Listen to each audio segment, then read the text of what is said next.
In smo še pri eni tehniki, ki vam bo vsekakor pomagala pri obvladovanju treme. To je čuječnost. Čuječnost je koncept, ki izhaja iz budistične tradicije in se naslanja večinoma na raznolike tehnike čuječnostne meditacije. Pravzaprav je čuječnost več kot samo tehnika. Gre za proces poznavanja samega sebe, opazovanja sebe v trenutku oziroma pomeni biti polno prisoten v trenutku.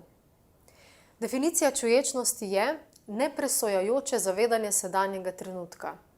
Čuječnost je torej učenje o sebi tukaj in sedaj. Z vajami čuječnosti se torej učimo, kako dogajanje v sebi opazovati z odprtostjo, sprejemanjem, nežnostjo in radovednostjo, ne da bi se obsojali ali se želeli na silo spremeniti. S tem sebi nudimo svobodo, torej čas in prostor, da občutimo občutke, čustva in misli, ki so v določenih situacijah povsem normalni in tudi pogosti, in posledično se umirimo in osredotočimo na prihajajoči dogodek.